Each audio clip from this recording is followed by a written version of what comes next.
Bonjour tout le monde, bienvenue sur votre chaîne Excellent. Aujourd'hui, nous allons parler d'une des nouvelles formules d'Excel, la formule LET. En français comme en anglais, c'est LET. Elle a été introduite depuis la version 2021. Elle permet de définir des variables dans une formule, ce qui rend les formules plus lisibles et plus rapides. Avec LET, vous pouvez assigner des noms significatifs aux valeurs et aux expressions que vous utilisez dans une formule, ce qui facilite la compréhension et le débogage de vos formules. Voyons voir ce que ça donne. La syntaxe est let, on définit une variable avec le nom que l'on souhaite et on lui assigne une valeur. On peut avoir autant de groupes variables valeurs que l'on souhaite. Cette valeur peut être de différents types, du texte, des nombres, une plage de données. Ça peut être également le résultat d'une formule. Et le dernier paramètre de la formule let est l'expression ou le calcul, qui est le calcul qui se fait à la fin et qui sera le résultat final. Nous avons ici un premier exemple. Nous allons essayer d'utiliser la formule let pour calculer le pourcentage d'un nombre. On choisit un premier paramètre nombre auquel on assigne la valeur de la cellule à 1. Ensuite, on renseigne le variable taux qui prend la valeur de la cellule à 2. On peut faire un calcul à présent en utilisant les variables.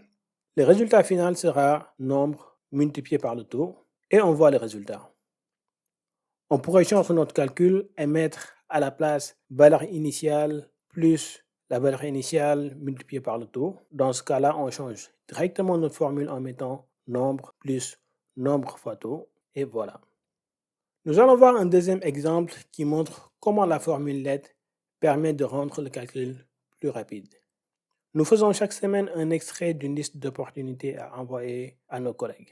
Pour leur faciliter la lecture, on flague les nouvelles opportunités en inscrivant nouvelle opportunité. Et on doit également récupérer le commentaire fourni la semaine précédente s'il y en a. On pourrait se dire qu'on va utiliser un simple recherche X. Ça donnerait recherche X de l'opportunité sur la base précédente. On rapatrie les commentaires et si l'opportunité n'est pas trouvée, on affiche nouvelle opportunité. Mais comme vous pouvez le voir, cette opportunité est considérée comme nouvelle alors qu'elle avait déjà ce statut la semaine dernière. On a donc besoin d'analyser les résultats de cette recherche X. On va remplacer ici le dernier paramètre de notre formule recherche X. Au lieu de nouvelle opportunité, on va mettre non trouvé.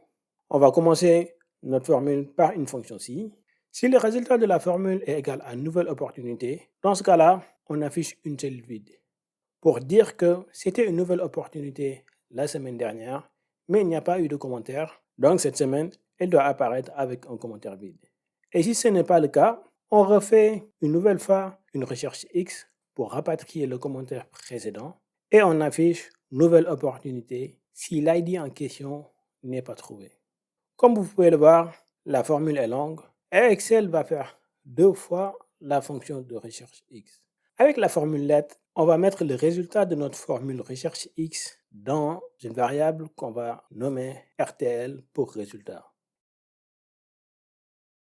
Et dans notre calcul, on met que si RTL, si le résultat est égal à non trouvé, dans ce cas-là, on va afficher nouvelle opportunité.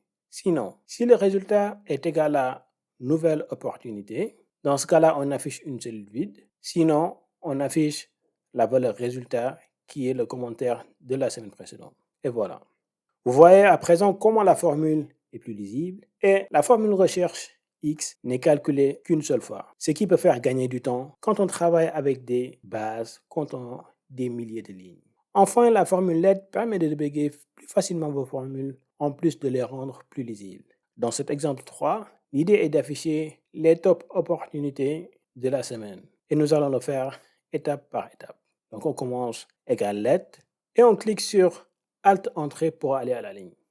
On définit notre première variable TBL qui correspond à notre tableau. Ensuite, on va trier la valeur de nos opportunités par ordre décroissant.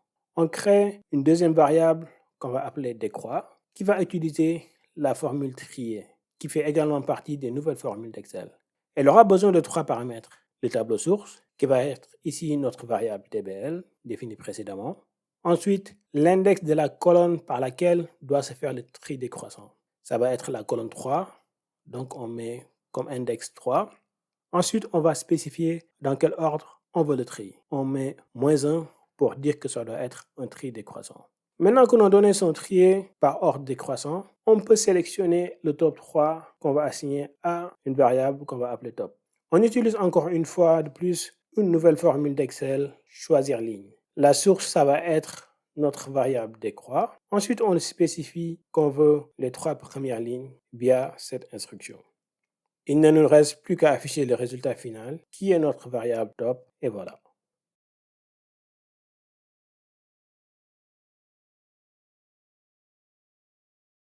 Procéder ainsi permet de voir les différentes étapes de calcul. Pour débugger notre formule, on peut changer le dernier paramètre et afficher par exemple le variable décroît. On voit ce qui se passe à cette étape-là.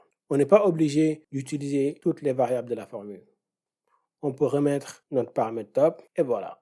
Voilà tout ce que je voulais vous montrer aujourd'hui. J'espère que vous avez appris quelque chose de nouveau ou une nouvelle façon d'utiliser la formule LED si vous la connaissiez déjà. Si vous n'êtes pas encore abonné à ma chaîne, je vous invite à le faire et je vous dis à tantôt sur votre chaîne Excellent.